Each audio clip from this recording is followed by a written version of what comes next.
This is one of my favorite jackets, or it's more of a sweater, and it has a crocheted lacy area that has no damage to it at all. Where is the damage? The damage to this is on the side of the garment, and it really shows up here as it's brown. So unless you wore brown pants, it would be real easy to see that. You can see. So now if you have the time and the patience to hand sew that back together, you could do that, or I'm going to use the sewing machine and the Octi-Hoops. And in this case, I'm going to use our smallest frame because the hole is much smaller than the diameter of this frame. I'm going to use our stick and tear or stick and rinse stabilizer and apply it to the back of the hoop. To do so, you just lay it out. We trace around the hoop, and then using your paper scissors, cut that shape out.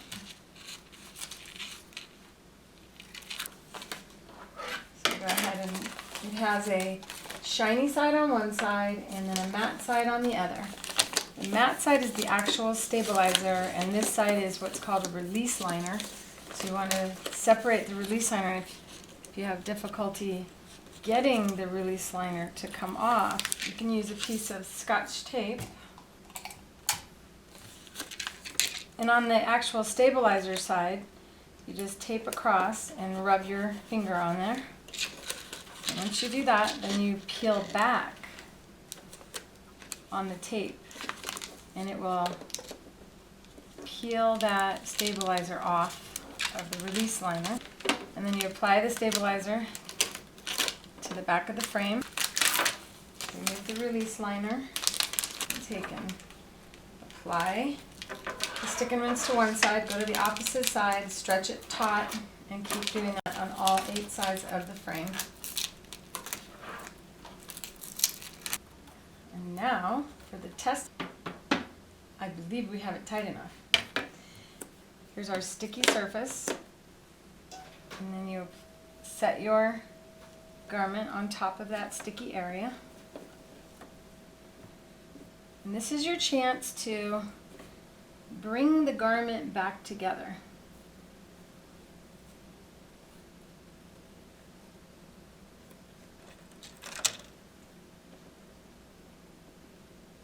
So you just keep bringing it closer. So what I'm doing is determining if I'm going to be able to mend this without needing a patch. If there hasn't been too much damage to the garment, this is how you'll know if you can get it to come back together.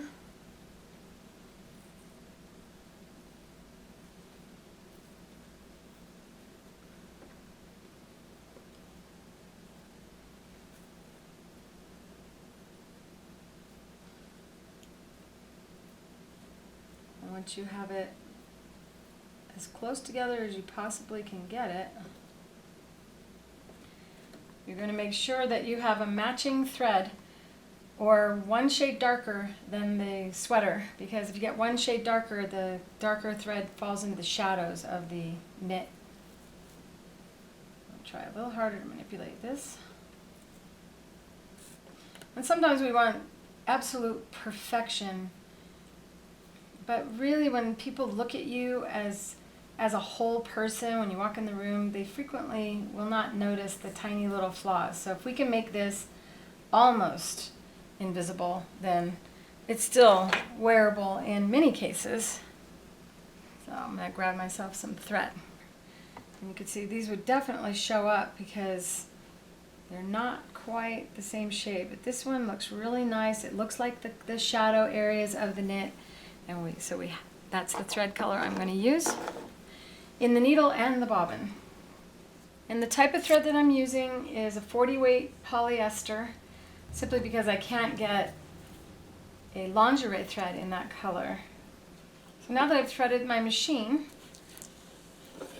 place the hoop back underneath, make sure that there's no sweater underneath like that. Make sure that your material is clear all the way around the frame. Okay, we're going to go ahead now and use the handle that allows you to put your hand down on the sewing machine as you sew. And bring the bobbin thread up through the material.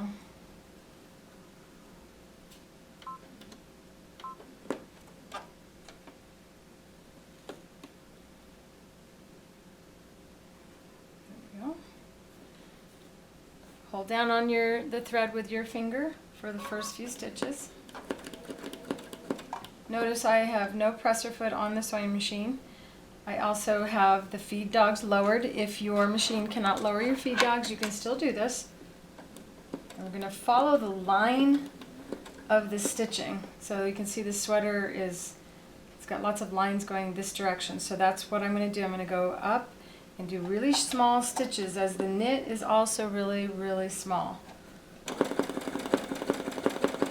just kind of bring this back together. What we're doing is actually creating the appearance of knit where there's no more knit. In essence, we're embroidering sweater knit.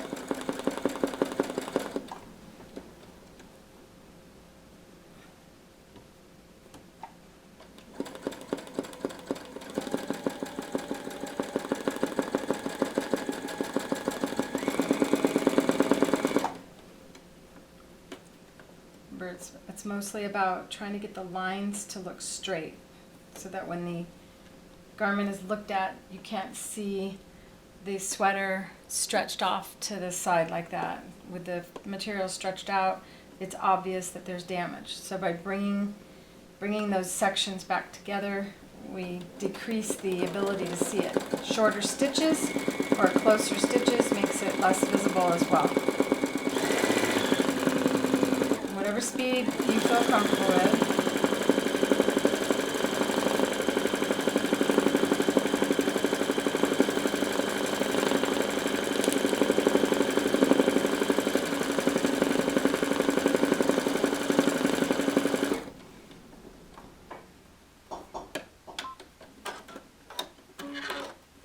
And then we look at it to make sure that we don't need to go crossways, because sometimes you need to go a little bit crossways to make it stronger. And I think I'm going to do that since this hole was sizable. Just kind of coming across, really tight stitches. Down over just a slight amount and then down. Kind of like making tiny little L's over this.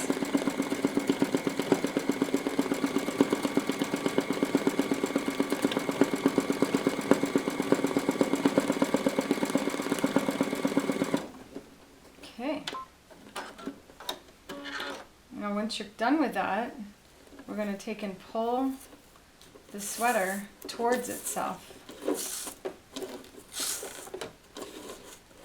So we just see the area that's actually still stuck to the stabilizer that you can see. And then you want to cut away that, because the sweater was already torn. We don't need to tear it now by pulling it off of the stabilizer. I'm just cutting close to the thread, but not cutting the threads.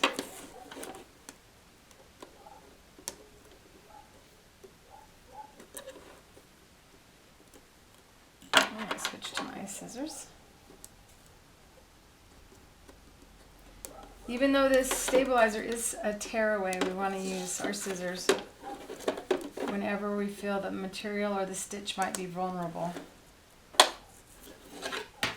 You can see what it looks like on the back. And what that is a patch that washes away.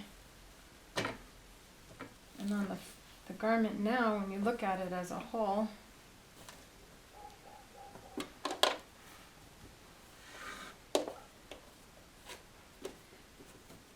now I can see a little bit of it, but that's because it's a polyester thread. If you used a cotton thread or a cottonized polyester, in other words, a polyester thread that doesn't have as much of a shine, then you wouldn't be able to see it as well. Wanted you to see it here, so. But as a whole, when you look at this, if this were on a person and the way the material drapes, it would be very difficult to spot that damaged area.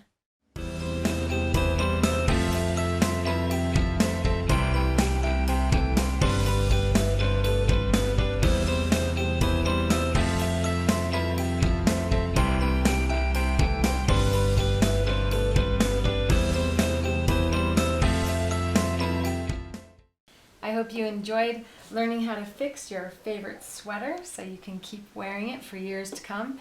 And I look forward to bringing you more mending techniques in the future.